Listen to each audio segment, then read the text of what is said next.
The afternoon sun hung mercilessly over the city, pressing heat onto concrete sidewalks already crowded with polished shoes, designer handbags, and people in business suits rushing between towering glass buildings.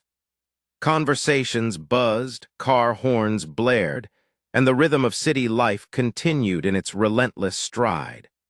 But suddenly the rhythm was broken. A woman in an immaculate tailored suit, her jewelry glinting under the sunlight, staggered mid-step before collapsing to the pavement. She clutched her chest with trembling hands, her breath shallow and desperate, her eyes wide with panic as the crowd reacted in shock. People froze, their instincts colliding between fear and curiosity. Some whispered to one another, some fumbled for their phones, not to call for help, but to record the scene as if it were a performance. A few stepped closer but held back, afraid of liability, afraid of doing the wrong thing, afraid of being involved at all. And so they watched. Seconds dragged like hours, and the woman's lips began to turn blue. Her pulse was fading. To those standing around, it was a tragedy unfolding in real time. But to one man, it was not a spectacle, it was a responsibility. Noah Reed, a mechanic on his lunch break, dropped his grease-stained sandwich bag to the ground and sprinted forward. He knelt beside her, ignoring the murmurs, ignoring the stares, ignoring the fact that her jewelry probably cost more than his entire paycheck for the month. He positioned his hands firmly on her chest and began compressions, his movements precise, his face set with quiet determination. The crowd gasped, unsure whether to step in or step away, but Noah didn't notice. In that moment, his only focus was keeping blood moving through her failing body. Because sometimes, when the world hesitates, a single person refuses to let life slip away. Noah Reed was not a man of headlines, not someone who attracted attention in ordinary circumstances. At 40 years old, he lived quietly in a modest two-bedroom apartment on the east side of town, raising his 11-year-old daughter, Emma, with all the love and effort he could gather. Every morning, he rose before the sun to pack 2 lunches, simple meals crafted from leftovers and budget groceries, one for himself, one for Emma. He made sure hers was always balanced, that she had fruit, something filling, something that would get her through a long school day, even if it meant he went without. By 7:30, he was driving her to school, then heading off to Martinez Auto Repair, where long days bent over engines and greasy tools left his hands perpetually stained. At 3, he picked Emma up, quizzed her on spelling words, checked math homework, and made sure her projects were neatly finished. Evenings were a blur of cooking, laundry, and sometimes side jobs to scrape together enough for rent and bills. Their life was carefully structured, grounded in survival, but also in love.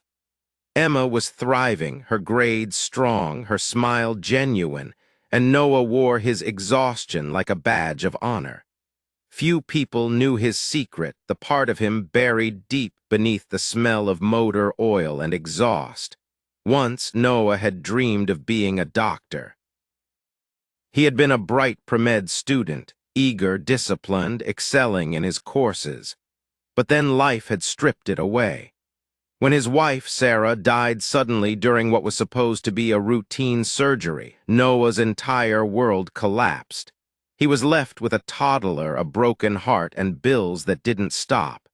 He walked away from medicine, walked into the first stable paycheck he could find, and rebuilt his life one wrench turn at a time. Dreams faded, replaced by necessities. But training like that, a mindset like that, it doesn't fully vanish. And on that blistering August day when a stranger collapsed, Noah's instincts surged to the surface like they had never left. As Noah pressed down on the woman's chest, his world narrowed to the rhythm of compressions.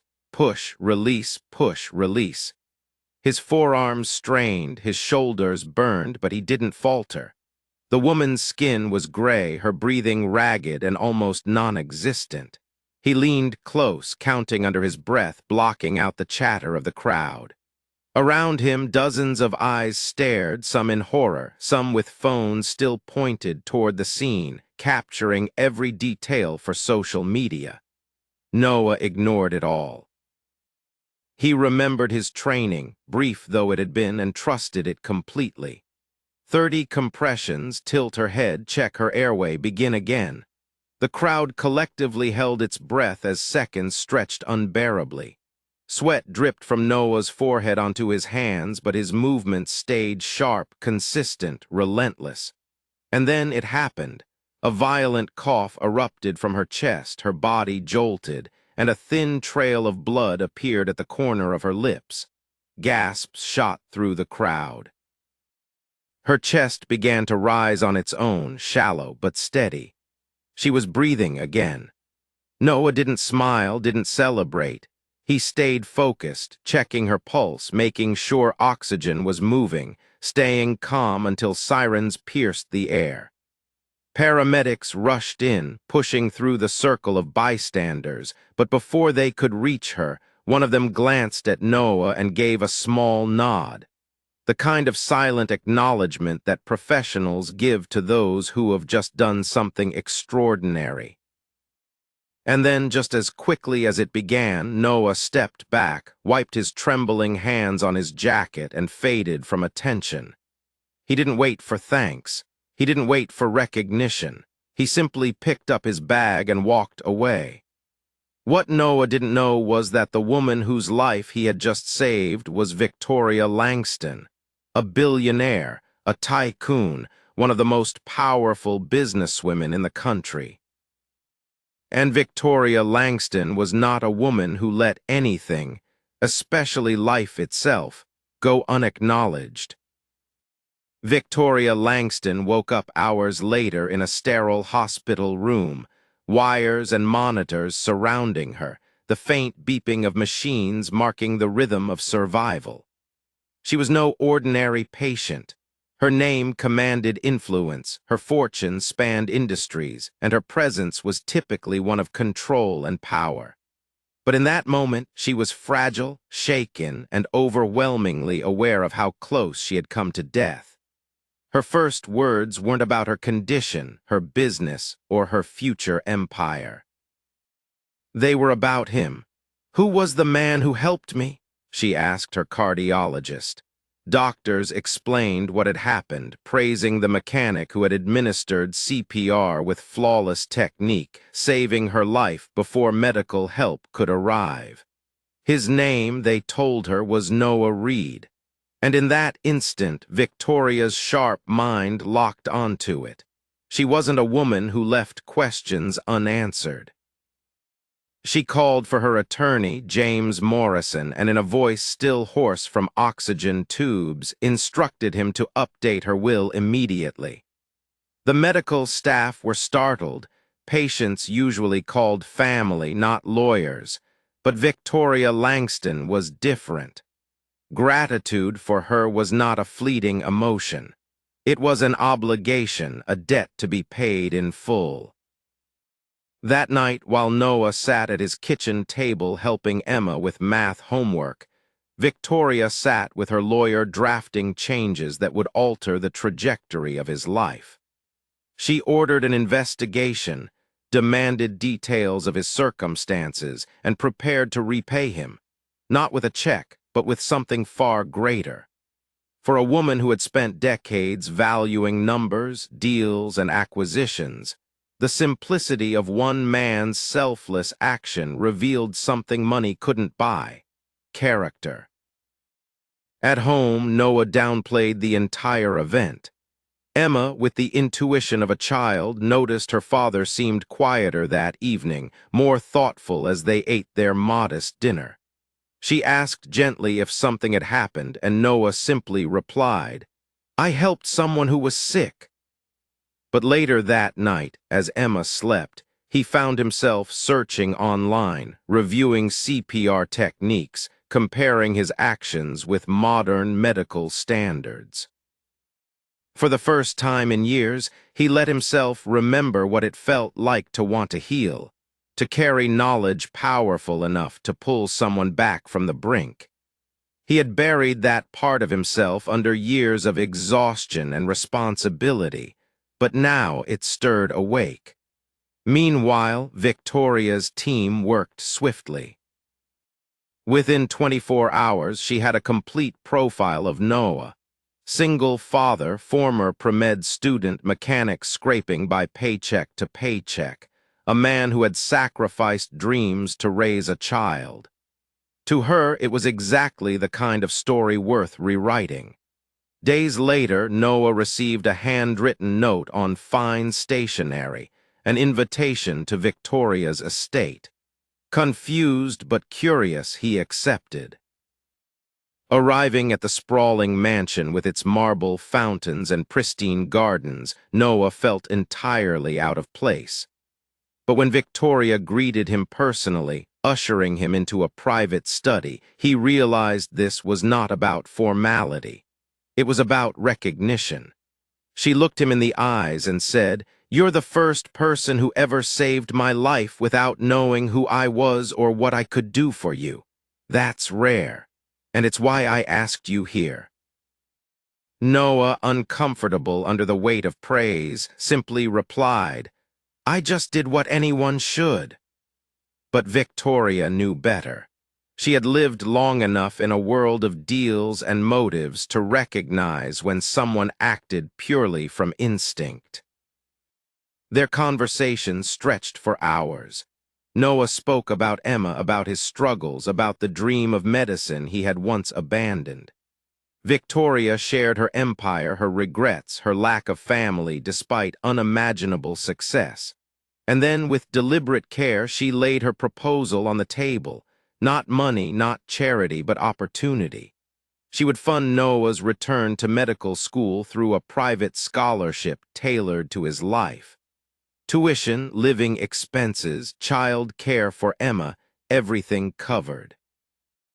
Noah sat stunned, unable to speak. For years he had buried the pain of what could have been the ache of a life interrupted. And now a door he thought was permanently closed had been reopened. When he told Emma later, her reaction pierced his heart. She looked at him with shining eyes and asked, "You always wanted to be a doctor, Dad?" He admitted he had, explained why he'd stopped, and watched as she hugged him fiercely and whispered, "Then you should do it. You'll be the best doctor ever." That moment, more than any scholarship, cemented his decision. For the first time in over a decade, Noah allowed himself to dream again, not just for himself, but for the daughter who believed in him completely. Noah began slowly, taking refresher courses arranged by Victoria, balancing work, parenting, and study. It was exhausting, but it awakened a fire he thought was gone. Evenings were spent hunched over textbooks, weekends in labs, and through it all, Emma sat nearby, cheering him on. Victoria didn't hover as a benefactor, she supported as a friend, attending his practice presentations, encouraging his confidence. 6 months later, she announced a new initiative for medical scholarships, using Noah as the shining example of why second chances matter. Reporters latched onto the story. The mechanic who saved a billionaire and was now becoming a doctor. Noah cringed at the attention but embraced the mission. Emma watched proudly, beginning to see Victoria not as a billionaire, but as family. Together, the three built something unconventional, a bond that transcended money, status, or circumstance. Noah wasn't just regaining a career. He was regaining a part of himself and giving Emma a model of resilience and hope.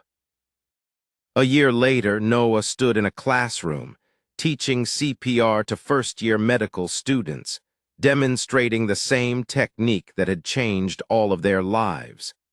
Emma sat in the back, waiting patiently, while Victoria quietly observed from the corner, her eyes glistening with pride. After class, she handed Noah a leather-bound journal, inside a heartfelt letter expressing gratitude not just for saving her life, but for showing her what true legacy meant.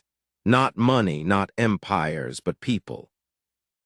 Later that evening, the three of them shared pizza in a simple diner.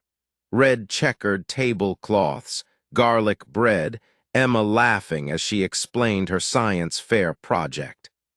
In that moment, Victoria realized that her greatest investment had not been in companies or stocks, but in family. Noah realized he had regained both purpose and hope. And Emma, caught between them, realized she had more love and guidance than she ever dreamed possible. As they walked home together, the setting sun casting long golden shadows, it was clear. Sometimes the smallest act of kindness can rewrite an entire future. You never know who is watching your goodness or how far one's selfless choice can reach. If you believe kindness can change the world, don't just watch. Subscribe, share this story, and join us here because the next chapter may be the one that changes you.